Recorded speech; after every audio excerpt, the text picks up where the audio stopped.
La independencia de México. En Nueva España había profundas desigualdades. La sociedad de este tiempo estaba muy dividida por los privilegios de los distintos grupos que la conformaban. Los peninsulares, es decir, los nacidos en España y que emigraban a estas tierras, ocupaban las posiciones más importantes en el gobierno, el comercio y la iglesia, mientras que los criollos, es decir, los descendientes españoles nacidos en Nueva España, se les limitaba la participación en estos cargos. Los indígenas, afroamericanos y castas, como se llamaban a todos aquellos que eran hijos de padres de diferentes grupos, no podían dedicarse a ciertos oficios que sólo eran para el grupo de los españoles y criollos, por lo que se ganaban la vida en la calle, trabajaban en el campo o en las haciendas de los ricos y algunos pedían limosna. Durante estos años Nueva España vivió un periodo de crisis por las sequías y granizadas que hicieron que se perdiera grandes cantidades de maíz. La economía novohispana no solo se veía afectada por el mal tiempo, sino también por las demandas de la corona española que exigía a sus colonias el pago de impuestos y préstamos forzosos para sostener las guerras que enfrentaba. Esto ocasionó un gran descontento entre la población novohispana. España había participado en varias guerras, que lejos de traerle alguna ganancia importante, le ocasionaron deuda con otros países y la pérdida de territorio. El imperio español llegó en un momento crítico, cuando en 1808 el emperador francés Napoleón Bonaparte decidió destronar al rey Carlos IV y apropiarse de su reino. Las tropas francesas invadieron España y tanto el monarca como su hijo Fernando fueron obligados a renunciar a la corona. Napoleón nombró a su hermano José Bonaparte soberano de España. Entonces el pueblo español se levantó en armas contra el ejército francés, pues se resistían a la ocupación francesa y a la oposición del nuevo rey. El virrey de Nueva España, José de Iturrigaray, no sabía a quién debía obedecer y propuso formar un gobierno propio convocando a representantes de las provincias novohispanas. Los comerciantes, hacendados y funcionarios españoles consideraron esta iniciativa como una amenaza a sus intereses y privilegios, por lo que en septiembre de 1808 fue obligado a renunciar a su cargo y arrestado junto con otros funcionarios criollos acusados de traición a la corona. A partir de ese entonces las autoridades reprimieron violentamente cualquier iniciativa de cambio y los intentos de autonomía por parte de los criollos. Se discutieron en juntas secretas o conspiraciones donde se cuestionaron el poder político y económico que la corona ejercía sobre Nueva España. En 1810 las autoridades virreinales descubrieron una conspiración en Santiago de Querétaro. En ella participaba el corregidor Miguel Domínguez y su esposa Josefa Ortiz de Domínguez, el cura Miguel Hidalgo y Costilla y los oficiales Ignacio Allende y Juan Aldama, entre otros. Doña Josefa advirtió a los participantes que habían sido descubiertos, por lo que pudieron escapar antes de ser arrestados. Ante esta situación, el cura Miguel Hidalgo decidió adelantar el movimiento que había planeado para diciembre. Al amanecer del domingo 16 de septiembre, en la villa de Dolores, mandó a tocar la campana de la parroquia para llamar la atención de la gente que estaba en la plaza del pueblo, y los convocó para iniciar el levantamiento armado. A partir de ese momento comenzó a crecer un movimiento popular que reunió a miles de seguidores cansados de las desigualdades sociales, la explotación y la pobreza. Así se inició en Nueva España un levantamiento que se prolongó durante 11 años, de 1810 a 1821. El así llamado ejército insurgente, que significa los que tomaron las armas, avanzó sobre los pueblos y campos de zona del Bajío.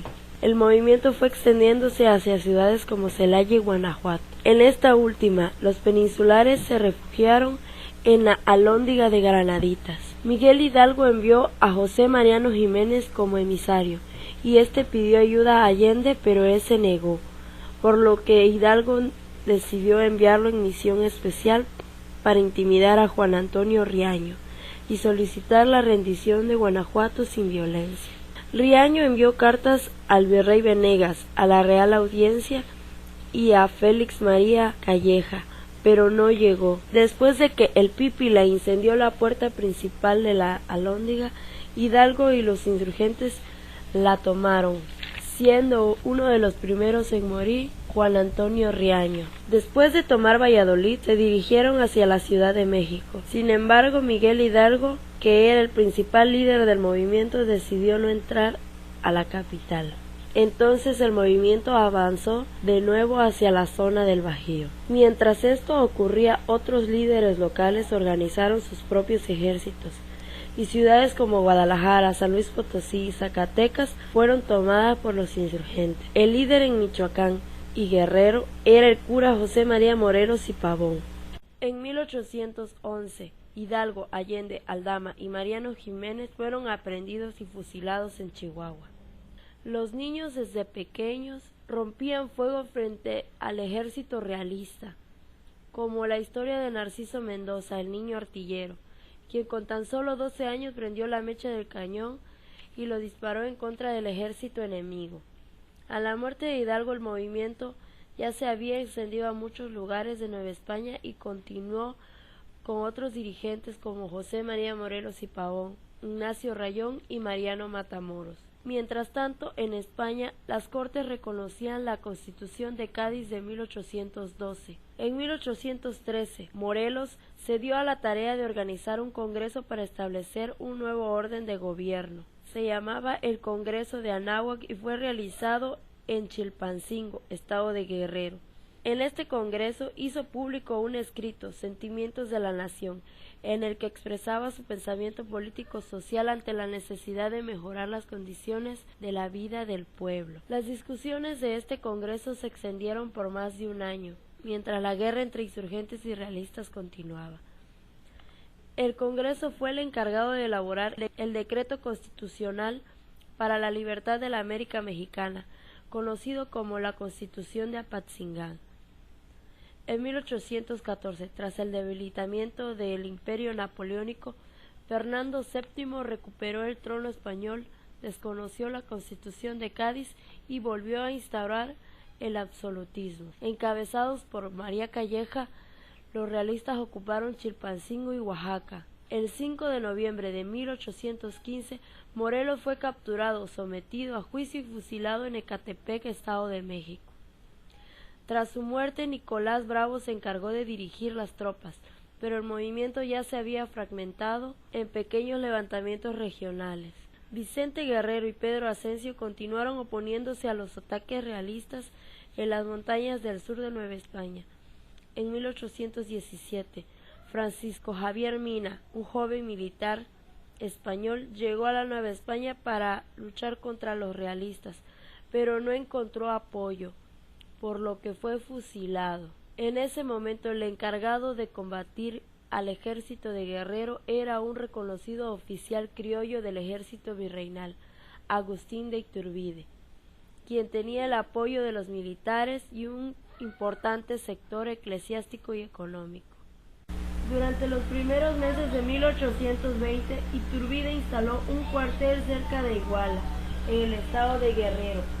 Antes de enfrentar al ejército insurgente, aguardó la llegada de tropas de refuerzo. Pedro Asensio emboscó a los soldados realistas y 5 días después Guerrero sorprendió y persiguió las fuerzas de Iturbide por rumbo de Chilpancingo. Iturbide mandó una primera carta a Guerrero donde le pedía que dejara las armas, ofreciéndole dinero y un puesto en el ejército virreinal. Además, le reveló que los diputados que marchaban a las Cortes de España iban decididos a exigir la autonomía del virreinato. El 10 de febrero de 1821, entre Vicente Guerrero y Agustín de Iturbide, ocurrió el abrazo de Acatepán. El 24 de febrero, estando en la villa de Iguala, Iturbide, apoyado por Guerrero, dio a conocer el plan de independencia, conocido como el Plan de Iguala o de las Tres Garantías. A partir de ese momento, Iturbide se convirtió en el primer jefe del ejército trigarante, el cual utilizó como estandarte una bandera con franjas diagonales que simbolizaba 3 principios: el blanco, la conservación de la fe católica; el verde, la independencia; y el rojo, la unión de criollos españoles e indígenas y mestizos. El virrey Apodaca fue destituido y en su lugar llegó Juan O'Donoghue, último representante de España para gobernar.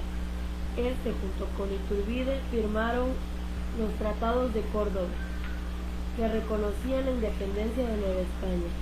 El 27 de septiembre de 1821, el ejército trigarante junto con Iturbide hacen su entrada a la Ciudad de México, quien los recibían con un magno desfile.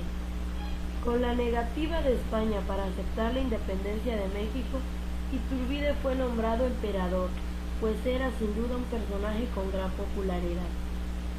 Su gobierno es conocido como el Primer Imperio. Iturbide tuvo problemas con el Congreso que se había formado, pues no estaban de acuerdo con su forma de gobernar. Y el 19 de marzo de 1822 renunció al trono y se fue a Europa. A mediados del siglo XIX, dos fuerzas políticas querían gobernar México, el liberal y el conservador. Ambos grupos tenían ideas opuestas y proyectos de nación diferentes. En 1855, el grupo de liberales inició la Revolución de Ayutla en contra del gobierno conservador de Antonio López de Santa Anna y llegó al poder. Una vez en él promulgó una nueva constitución en 1857 y un conjunto de leyes conocidas como las leyes de reforma. En esta se garantizaban las libertades de imprenta, asociación, culto y trabajo, así como el derecho a la educación. Los conservadores no estuvieron de acuerdo con la nueva legislación, por lo que inició la llamada Guerra de Reforma o de los 3 años.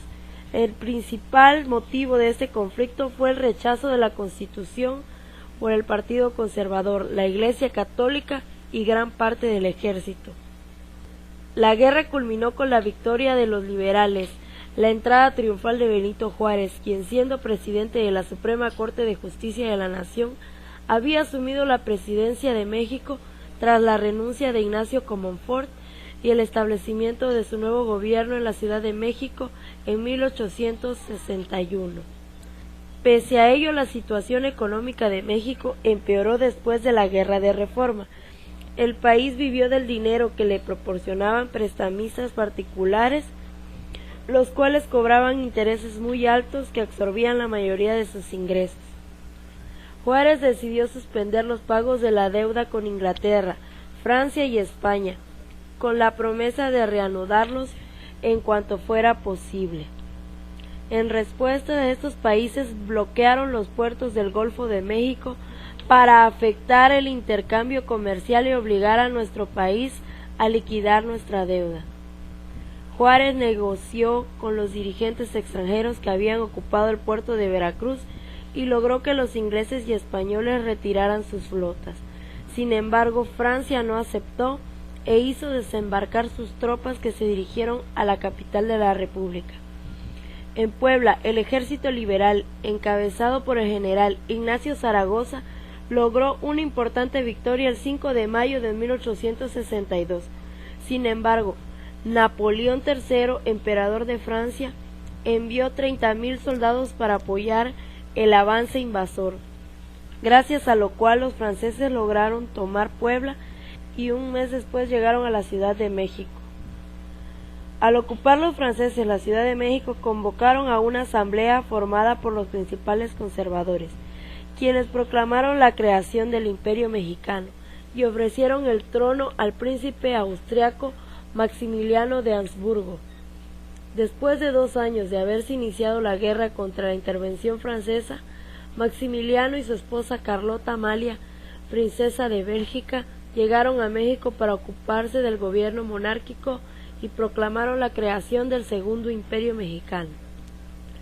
El gobierno de Maximiliano enfrentó problemas que le restaron el apoyo de los conservadores y se vio afectado por diversos sucesos. Asimismo, el emperador Napoleón III terminó por retirar su apoyo militar y económico a Maximiliano debido a la presión de los Estados Unidos para que el ejército francés abandonara México y a la guerra que Francia mantenía contra Prusia en Europa. En julio de 1867, la capital de México recibió con júbilo a Juárez, que regresaba triunfante. Con su victoria se afianzó la república que había sido atacada por el imperio de Maximiliano. La década que va de 1867 a 1876 se conoce como República Restaurada. Uno de los principales problemas que enfrentaron los presidentes del periodo fue la falta de recursos. Benito Juárez y Sebastián Lerdo de Tejada sabían que el país necesitaba impulsar su economía, reactivar la producción agrícola y fomentar la industria para construir ferrocarriles y poblar las regiones que no estaban habitadas.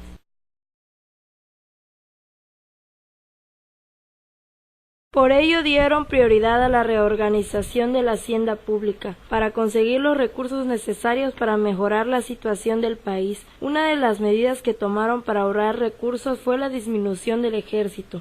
Sin embargo, no pudieron realizar estos planes debido a la falta de recursos. Las rebeliones de campesinos que habían sido despojados de sus tierras, la inseguridad en los caminos y las sublevaciones de algunos jefes militares como Porfirio Díaz. El Porfiriato es el periodo comprendido entre los años 1876 y 1910. Se llama así porque durante estos años el país fue gobernado por el general Porfirio Díaz, el cual se reeligió como presidente en 6 ocasiones. Durante esta época nuestro país vivió cambios que le permitieron conformarse como una nueva nación. Con la llegada de Díaz a la presidencia, se inició un periodo de recuperación económica y reconciliación entre los grupos del poder. Además, se resolvió el problema de la deuda externa y comenzaron a llegar a México inversiones extranjeras. Estos avances en la economía del país se debieron a la construcción de una gran cantidad de kilómetros de vías férreas y la inversión de capital extranjero, lo que favoreció, entre otras cosas, el impulso de la minería. Los campesinos e indígenas fueron despojados de sus tierras por parte de grandes terratenientes. De igual forma, una gran parte de la población continuó viviendo en condiciones de pobreza extrema. Para mantener el orden, Porfirio Díaz estableció un gobierno dictatorial, reprimió duramente a los inconformes, redujo la libertad de expresión y se mantuvo en la presidencia por más de 30 años, negándose a efectuar elecciones libres. Uno de los primeros grupos que manifestaron su descontento fue el del Partido Liberal Mexicano, encabezado por Ricardo Flores Magón. En un principio, este grupo criticó la mala impartición de justicia y exigió la separación entre la Iglesia y el Estado. Pero hacia 1906 empezó a demandar cambios en las leyes que permitían mejores condiciones de trabajo de los obreros y de los campesinos. Otros sectores de la sociedad se inconformaron con la situación política debido a que Porfirio Díaz llevaba muchos años en el poder. Destacó el descontento de los obreros agrupados en los primeros sindicatos que existieron en el país, los cuales organizaron huelgas debido a los bajos salarios que recibían y a las largas jornadas laborales de hasta 17 horas al día. 2 de estas ocurrieron en una de las más grandes minas del país que se encontraba en Cananea, Sonora, en 1906, y en la empresa textil de Río Blanco, Veracruz, en 1907. En 1908, Francisco I. Madero publicó su libro La sucesión presidencial en 1910, en el cual propuso crear un partido político que se opusiera a la reelección de Díaz. Al año siguiente fundó el Partido Nacional Antirreeleccionista y se postuló a la presidencia de la República. Madero obtuvo una popularidad enorme entre los ciudadanos que se disponían a votar por él en las elecciones de 1910. Esto alarmó a Díaz, quien ordenó su encarcelación acusándolo de querer sublevar a la población y de ultrajar a las autoridades. De este modo, las elecciones se realizaron mientras Madero se hallaba preso. Los votos a su favor fueron anulados y Porfirio Díaz volvió a ganar la presidencia. Poco después, Madero logró escapar y publicó el Plan de San Luis, por medio del cual convocaba a la población a levantarse en armas contra el gobierno. Su llamado encontró respuesta en diversas regiones del país: en Chihuahua, con Francisco Villa y Pascual Orozco; en Puebla, con los hermanos Aquiles, Máximo y Carmen Cerdán; y en Morelos, con Emiliano Zapata. A principios de 1911, Los levantamientos se extendieron exitosamente por diferentes regiones. En mayo del mismo año, el general Díaz renunció a la presidencia y abandonó el país. Enseguida se realizaron elecciones libres en las que finalmente resultó triunfador Francisco I. Madero. Este trató de gobernar con apego a la ley y respetando las libertades democráticas. Sin embargo, enfrentó graves problemas. Algunos de sus partidarios esperaban respuestas inmediatas a las demandas sociales y al no obtenerlas, se alzaron en su contra. Uno de ellos fue Emiliano Zapata. En febrero de 1913, un grupo de militares apoyados por el embajador de Estados Unidos se rebelaron contra el gobierno maderista en la Ciudad de México. Madero y el vicepresidente José María Pino Suárez fueron asesinados por órdenes del general Victoriano Huerta, quien a partir de esos momentos usurpó la presidencia de México. Tras el asesinato de Madero en distintas partes del país, se levantaron en armas grupos revolucionarios que tenían diferentes proyectos políticos. Estos grupos se organizaron en torno a caudillos como Emiliano Zapata, Francisco Villa, Venustiano Carranza y Álvaro Obregón. Luego de derrotar a Victoriano Huerta, los revolucionarios quedaron divididos en dos bandos enemigos, por un lado los carrancistas y por otro los villistas y los zapatistas. El bando carrancista, bajo el mando de Álvaro Obregón, logró derrotar a sus adversarios al obtener victorias decisivas en 1915. Esto permitió que Carranza asumiera la presidencia y convocara a un congreso en Querétaro, con el propósito de revisar algunos artículos de la Constitución de 1857. Sin embargo, entre los propios constitucionalistas, como se les llamó a quienes proponían dichos cambios, había grupos con tendencias más radicales. Estos lograron incluir demandas de otros grupos revolucionarios conformados de campesinos o de obreros. También incorporaron demandas como la educación pública obligatoria y gratuita, así como regular la participación de la Iglesia en la vida política y separarla del Estado. Al final, todas estas demandas se incluyeron en una nueva Constitución, que se promulgó el 5 de febrero de 1917. En ella se estableció un régimen de gobierno presidencial y centralista. Esto dio inicio a una nueva etapa en la historia de México, ya que la revolución había producido graves daños a la población y al funcionamiento del país. Así que una vez conseguida la paz en 1915, los mexicanos de la segunda década del siglo XX tuvieron el reto de construir un mejor país para ellos y sus generaciones futuras. En los años posteriores al término de la revolución, los gobiernos de México buscaron combatir problemas del pasado que eran causa y consecuencia de la desigualdad entre la población, como el hambre, la pobreza, el analfabetismo, el desempleo y la concentración del poder político y económico. La agricultura y el desarrollo industrial fueron la base del crecimiento económico y la transformación de la sociedad durante las siguientes décadas. También la revolución permitió al pueblo mexicano convertirse en el propietario de sus propios recursos naturales, como el petróleo, el cual fue nacionalizado en 1938 por el presidente Lázaro Cárdenas.